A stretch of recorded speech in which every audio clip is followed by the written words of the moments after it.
C'est une épreuve douloureuse qui le hante encore. Et du jour au lendemain, comme ça, on vole toutes mes économies. Je trouve ça injuste, quoi. Le 3 juin 2020, Patrick Rat, jeune père de famille, tombe de haut. Le fisc vient d'effectuer une saisie sur ses comptes. C'est quelque chose d'énorme. Et là, vous voyez la somme ici, 10 976,53 €. 2 ans plus tôt, à la recherche d'une location d'appartement, Patrick Rat avait laissé des informations personnelles sur des sites internet. Pièce d'identité, les 3 derniers bulletins de salaire. À cette époque, un escroc récupère ces données pour louer un appartement au nom de Patrick. La propriétaire du bien immobilier, qui ne reçoit plus de loyer, se retourne contre le vrai monsieur Rat, qui ignore l'existence de ce logement. Vous n'avez jamais mis les pieds là-bas? Mais j'avais jamais mis les pieds là-bas, j'avais jamais fait de recherche d'appartement là-bas, dans ce secteur. Au bout de quelques mois, Patrick Rat a pu récupérer le contrat de location. C'est des informations fausses, enfin, que ce soit au niveau signature, au niveau des documents, il y a de l'imitation. C'est pas ma signature, pareil, c'est pas mon numéro de téléphone portable, c'est pas mon adresse mail. Nous nous sommes rendus dans cet appartement en région parisienne, occupé par ce faussaire. Sur la boîte aux lettres figure encore son nom. Sur la porte, un éclat qui ressemble à un impact de balle.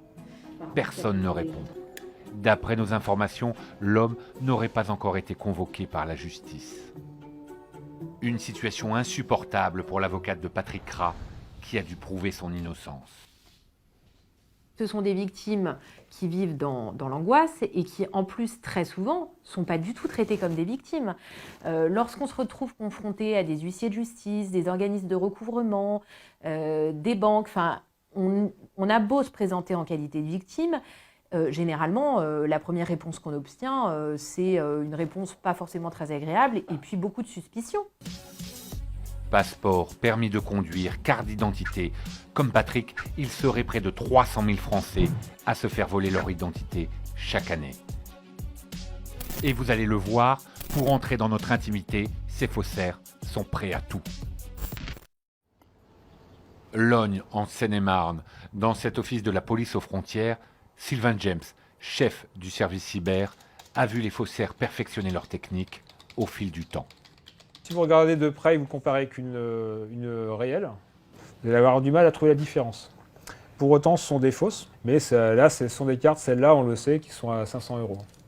Là, vous passez 95% des contrôles avec. Quelles sont les imperfections qui montrent que ce sont des faux? Vous pouvez passer votre doigt là, sur l'arrondi, sur les angles.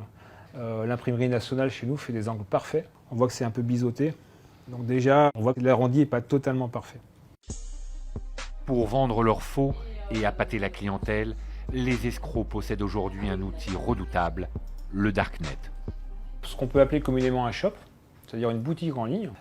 Quelqu'un, un faussaire en général, va présenter son offre. Je dis ce que je fais, je dis combien ça coûte, si possible je montre des photos pour montrer la qualité de mes produits, et puis bien sûr j'attends mes clients. Il y a des étoiles à gauche, qu'est-ce que ça veut dire? C'est comme dans exactement les mêmes codes que le e-commerce. Vous allez avoir un système de notation, un indice de confiance, qui va dire, voilà, vous pouvez y aller, ce vendeur, il fait de la bonne cam, il n'y a pas de souci de paiement ou de livraison avec lui, c'est quelqu'un de confiance, il n'y a pas de problème. Ouverture de compte bancaire, demande de prêt ou de prestations familiales, l'usurpateur utilise toutes les failles pour détourner de l'argent. Je pense qu'il y a un manque de vigilance de la part de certains organismes. Il y a aussi, je pense, un manque peut-être de formation au niveau fraude documentaire, etc. Sous la masse de demandes, les organismes sociaux ne peuvent pas tout vérifier et ne sont pas tous formés. Et pour freiner l'expansion de ces délits, des entreprises semblent avoir trouvé l'antidote.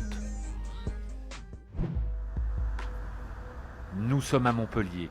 Dans cette entreprise high-tech, on vérifie si les pièces d'identité envoyées à distance sont authentiques, car le développement numérique a facilité la fraude documentaire. Typiquement, quand vous soumettez un document à distance, un document d'identité, la photo sur le titre n'a même pas besoin d'être la vôtre.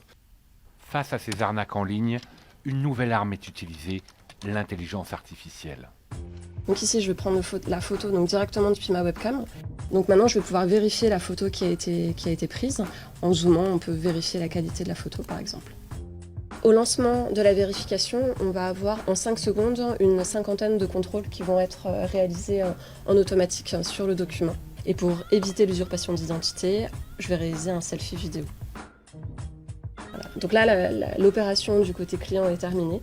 Et ensuite, ce sont les opérateurs qui vont faire une vérification manuelle suite à ces contrôles en automatique. De nombreuses banques ont déjà adopté cette innovation, mais tout ceci ne doit pas dispenser les particuliers de respecter quelques règles élémentaires. 3 petits conseils. Déjà, ne pas transmettre ses documents d'identité à un inconnu, même pour un super appartement sur Internet. Ensuite, ne pas garder ses pièces d'identité dans ses emails, typiquement, ça peut être corrompu. Et enfin, ne pas transmettre toutes ses données personnelles aux réseaux sociaux, notamment, typiquement, sa date de naissance et son lieu de naissance. En France, l'usurpation d'identité est passible de 2 ans de prison et 20 000 € d'amende.